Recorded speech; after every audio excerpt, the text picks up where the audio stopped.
Imaginez que ce chat ne soit pas seulement ici, mais aussi là. Et ce, simultanément. Cela vous paraît fou?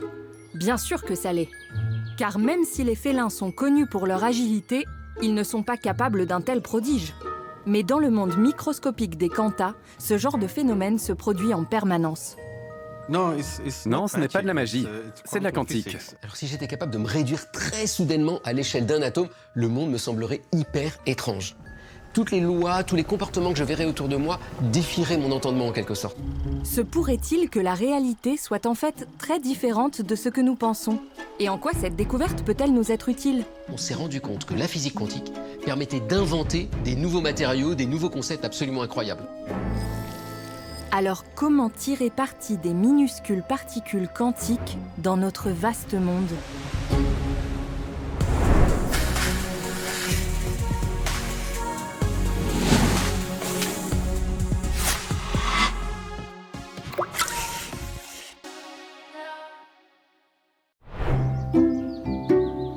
Même si cela peut paraître curieux, notre monde est en fait composé de deux mondes. Celui visible à l'œil nu, régi par les lois de la physique classique, et celui de l'infiniment petit, le monde des Kanta. Or celui-ci obéit à ses propres lois. Explication. Ça, comme vous voyez, c'est une pomme. On peut la laisser tomber et essayer de prédire où elle va atterrir. Si on connaît sa position initiale et sa vitesse, il est relativement facile de prédire exactement son point de chute. Dans le monde de tous les jours, rien de bien compliqué donc. Mais dans celui des Kanta, c'est une autre paire de manches.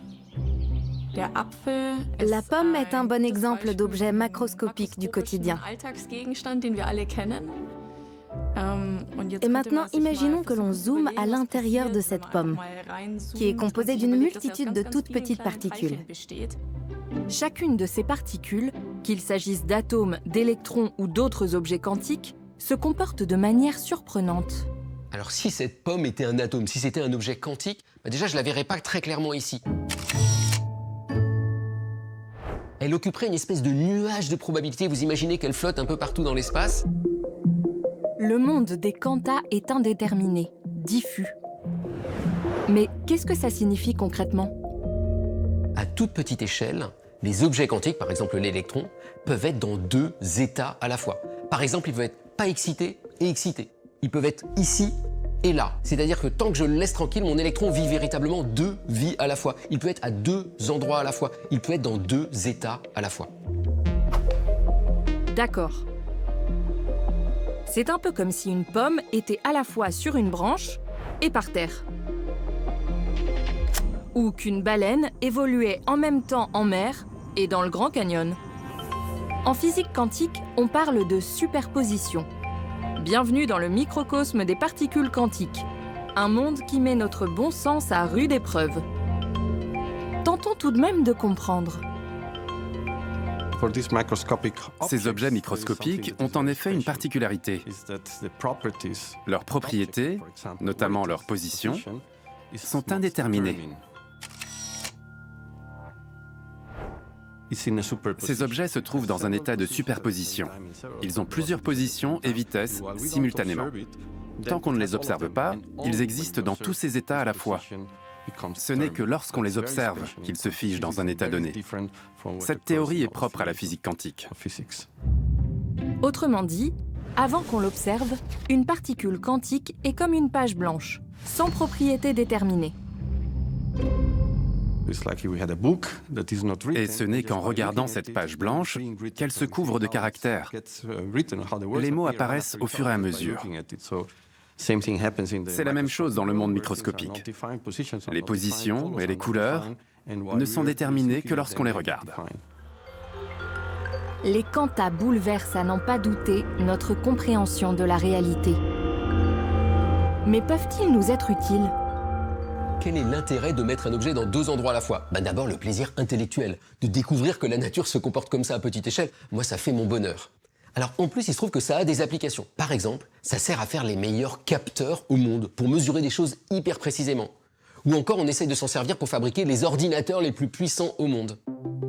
Seul problème, et de taille, les particules quantiques ne se laissent pas facilement approcher. Les propriétés particulières des particules quantiques qu'on souhaite exploiter sont très instables. Tout ce qui interagit avec la particule peut faire disparaître la superposition. En physique quantique, on appelle ces interactions avec l'environnement le bruit. C'est-à-dire qu'il y a trop de particules à proximité. Entre mes mains, par exemple, il y a 10 puissance 20, 10 puissance 30 particules, soit 1 suivi de 30 zéros, ce qui fait des millions et des millions de particules. Un objet macroscopique placé au creux de mes mains interagirait donc avec toutes ces particules et on ne verrait plus la moindre superposition. Les particules quantiques sont donc extrêmement sensibles. Niels Bohr, lauréat du prix Nobel et l'un des pionniers de la physique quantique, le savait bien. La particule quantique se sent observée, aurait-il dit.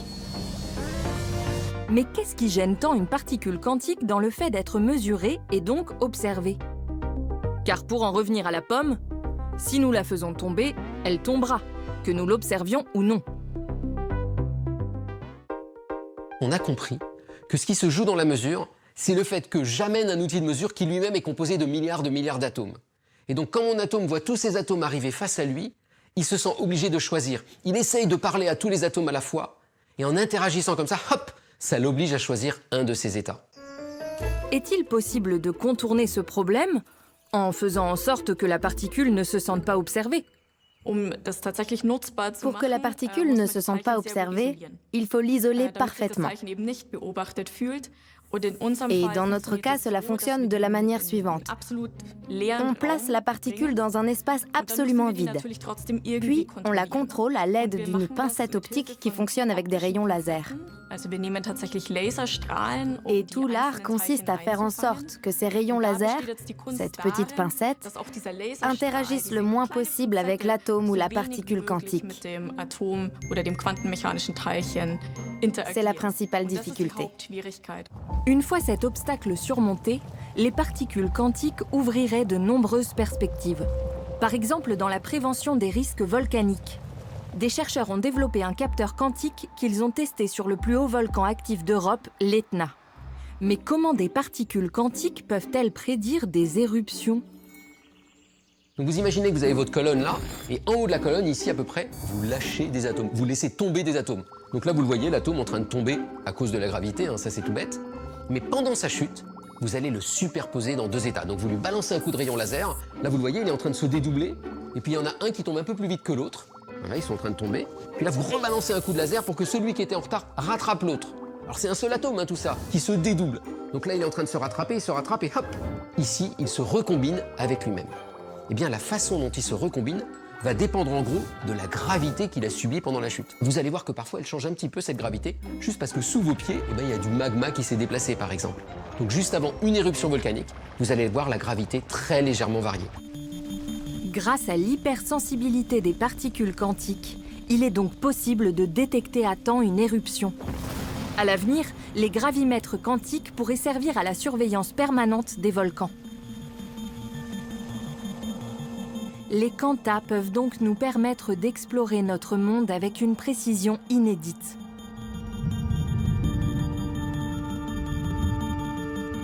Reste le mystère de l'observation ou de la mesure, qui fixe la particule dans un état défini.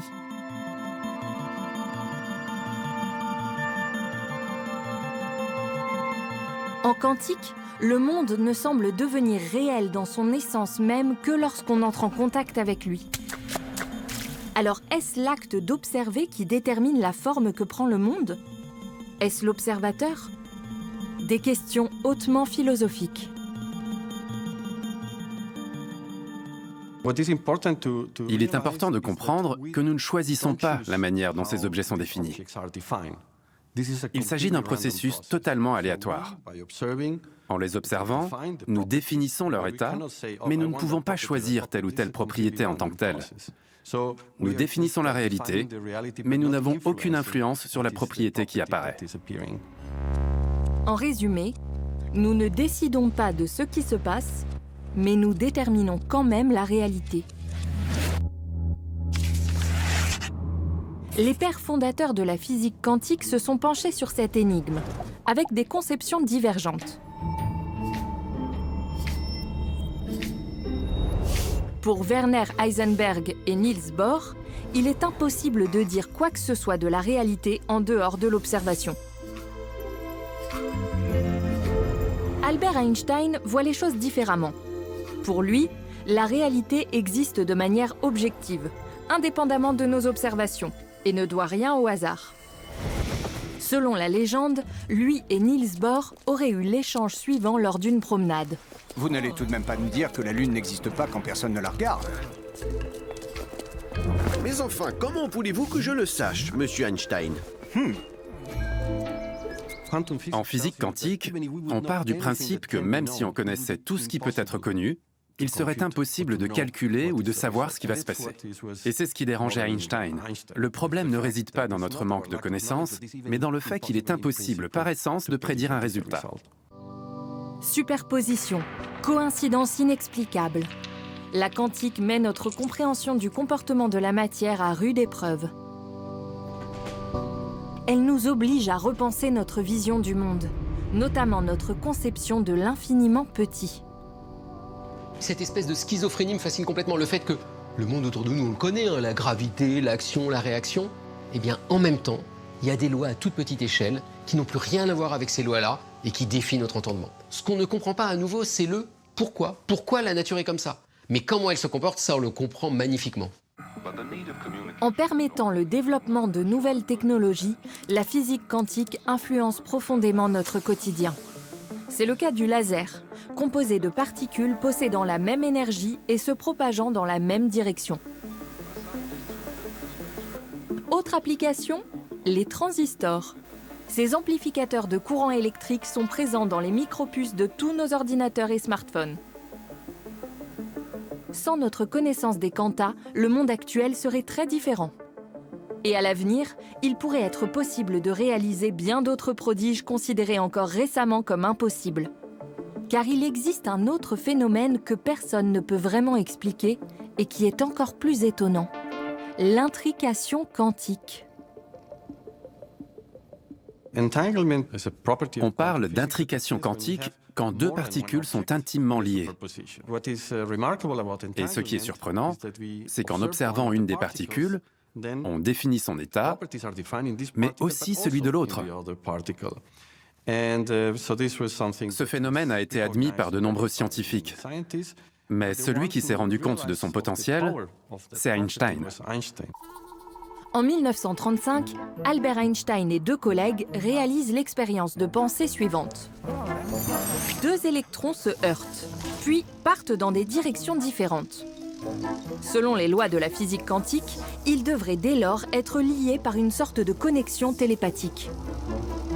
Impensable pour Einstein, qui parle d'une action fantôme à distance.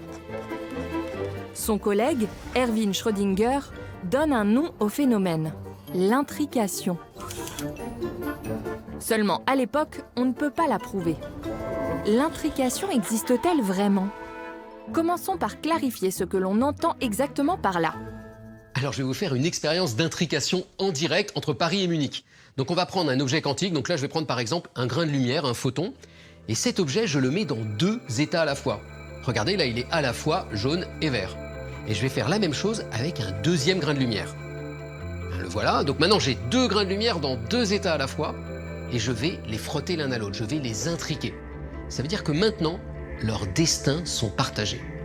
Et donc ça veut dire que si maintenant j'envoie celui-ci à plusieurs milliers de kilomètres à Munich, regardez ce qui va se passer. Donc celui-là, je le laisse tranquille, je ne le mesure pas, celui-là, je l'envoie. Et maintenant, je mesure le mien. Et là, je le vois jaune, et en même temps, à Munich, eh ben, il le voit vert. Et je peux refaire ça 1 milliard de fois. À chaque fois, moi je verrai n'importe quoi ici, mais ma collègue à Munich verra l'opposé. Cela signifie que l'état des particules quantiques intriquées est intimement lié. Celles-ci partagent dorénavant un destin commun. Alors comment expliquer l'inexplicable? Les grains de lumière échangeraient-ils entre eux des messages secrets? Oubliez cette hypothèse, car ces photons sont si éloignés l'un de l'autre qu'il est impossible qu'un message passe de l'un à l'autre. Cette expérience se réalise de manière quasi instantanée, de sorte qu'il n'y a aucune possibilité de communication de quelque nature que ce soit. D'accord, laissons tomber cette hypothèse. Les particules quantiques partagent donc des propriétés communes sans échanger d'informations. Et si le résultat était en fait connu d'avance ? Après, on a pensé que si ça se trouve, elles partageaient l'information au début, avec une sorte de variable cachée, de petit indice, qu'elles allaient garder dans la poche en quelque sorte, et puis qu'au bout de 1000 km, elles allaient sortir pour dire « Ah ben moi je me mets comme ça, toi tu te mets comme ça ». Mais en fait, il y a des expériences très claires qui ont démontré que ça n'était pas le cas non plus. Il n'y a effectivement pas d'explication en ce sens. Il faut accepter ce qu'Einstein appelait l'action fantôme à distance. Ce qu'Albert Einstein avait pensé théoriquement sera prouvé 50 ans plus tard par des expériences. L'intrication n'est pas une chimère. Reste à savoir si le grand savant en aurait été ravi. Car la question demeure, comment deux particules quantiques intriquées parviennent-elles à ne former toujours qu'un seul système, sans concertation préalable et sans échange de messages ? Et quid du hasard ? Pourquoi la particule quantique adopte précisément tel ou tel état lorsqu'on l'observe ? La particule elle-même n'a probablement pas la réponse. Dieu ne joue quand même pas au dé. Aurait lancé Einstein lors d'une promenade. Mais enfin, cessez de dire à Dieu ce qu'il doit faire. Lui aurait rétorqué Bohr. L'énigme semble insoluble.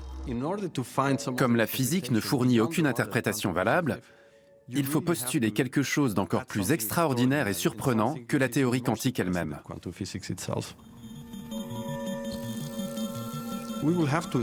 On suppose qu'il existe un monde de variables cachées, un monde qu'on ne peut pas détecter, qu'on ne pourra jamais voir, où les lois de la physique ne s'appliquent pas. Alors revenons aux lois de la physique quantique que l'on comprend plutôt bien. Elles stipulent notamment que les particules intriquées forment une unité. Et ce qui est fou, c'est que cette unité perdure. Même si les deux particules se trouvent à des endroits différents, elles seront toujours décrites en tant qu'unité. Je peux envoyer une des balles dans un autre pays ou la donner à quelqu'un qui prend l'avion pour aller quelque part. Tant que cette unité existe, je sais que si celle-ci est jaune, l'autre est verte, et inversement. Tout l'enjeu consiste donc à maintenir cette unité et à empêcher qu'une observation ait lieu entre les deux particules. Car dès lors qu'elle se produit, l'intrication malheureusement disparaît. Et jusqu'à quelle distance peut-on maintenir l'intrication ?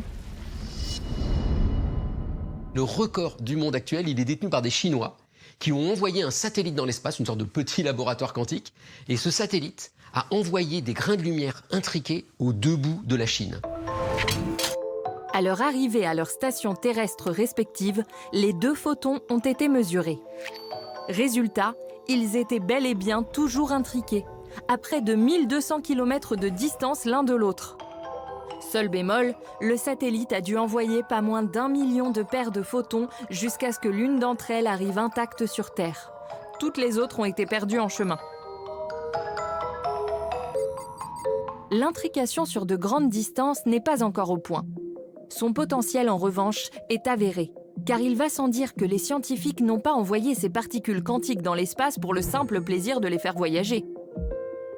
Le fait qu'une particule disparaît puis réapparaît sans passer par quoi que ce soit ouvre la voie à des applications dans le domaine des communications, en particulier celui de la cryptographie. C'est la téléportation quantique. La téléportation, vous vous rappelez ? La série de science-fiction Star Trek l'a ancrée dans nos imaginaires. Depuis une plateforme de téléportation, les membres de l'équipage pouvaient se transporter en un clin d'œil sur une autre planète. Téléportation, Scotty. Les créateurs de Star Trek étaient-ils des visionnaires ? Ça fait fantasmer, ça fait rêver. On imagine Star Trek où on disparaît ici et on apparaît ailleurs. Alors en réalité, le nom est un peu trompeur. On ne téléporte pas de la matière quand on fait de la téléportation quantique, parce que ça, c'est interdit par les lois de la physique. En fait, ce qu'on fait, c'est qu'on fait plutôt de la copie, vous voyez, du copier-coller, un peu comme en informatique, où on va avoir un objet quantique dans un certain état, on va être capable de copier cet état pour le coller sur un autre objet quantique. La téléportation de personnes ou d'objets restera donc de la science-fiction. Dommage. Mais alors, à quoi peut servir cette invention ? Ça peut permettre par exemple de faire un Internet qui serait crypté, qui serait chiffré grâce à la physique quantique. Donc l'Internet lui-même, il serait complètement normal, on se transmet de l'information, mais on peut chiffrer cette information grâce à la physique quantique.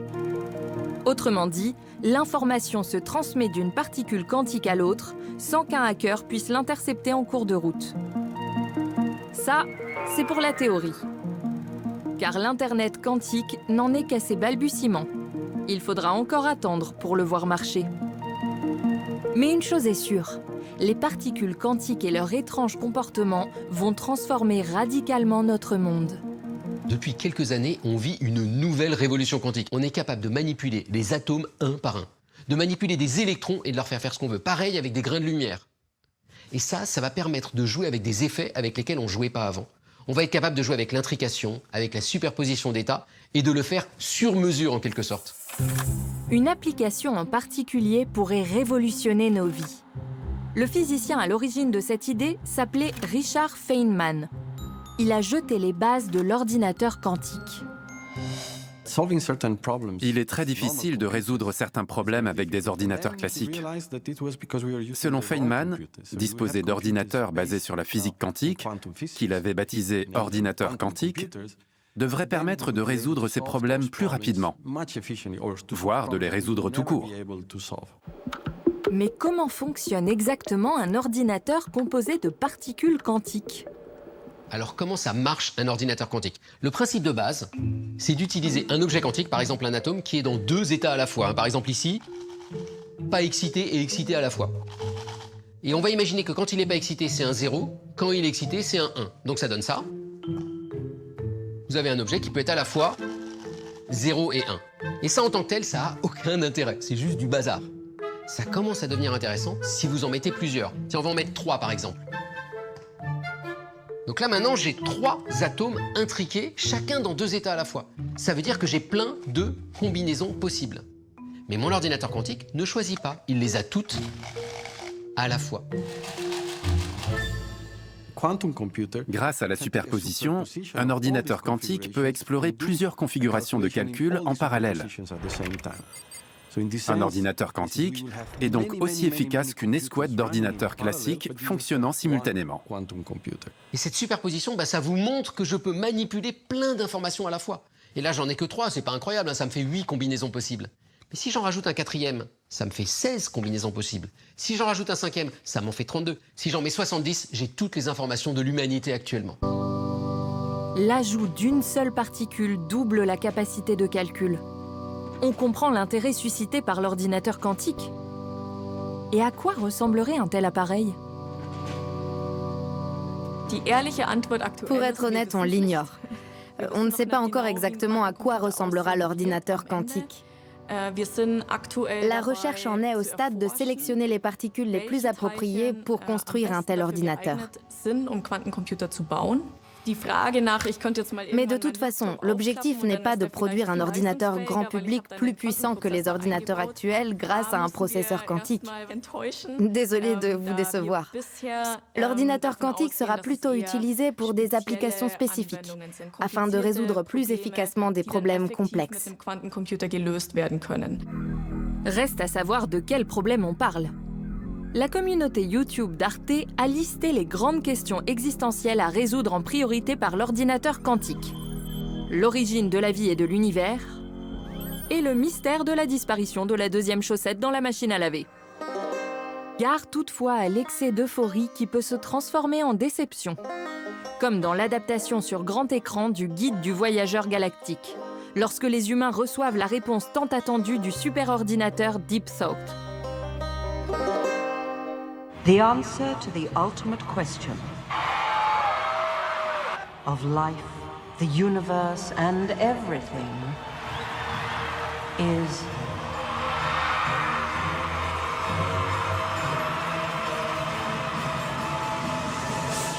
42. Un ordinateur quantique donnerait-il vraiment ce genre de réponse ?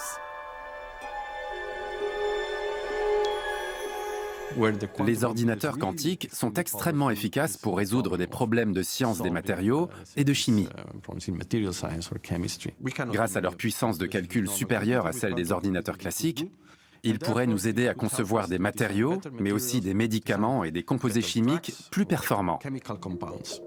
Actuellement, il faut compter des mois, voire des années, avant la mise au point d'un médicament. L'ordinateur quantique pourrait accélérer considérablement le processus de simulation des molécules candidates. L'informatique quantique peut aussi trouver des applications dans le traitement d'énormes quantités de données et dans l'optimisation des systèmes logistiques. Pour certains, nous sommes à l'aube d'une deuxième révolution quantique. Mais si l'ordinateur quantique est aussi puissant que ça, pourquoi ne dépasse-t-on pas le stade du simple prototype ? Le problème, c'est qu'il ne marche pas, ou plutôt, il marche très très mal. Il faut vous rendre compte que l'expérience, elle est hyper délicate à faire.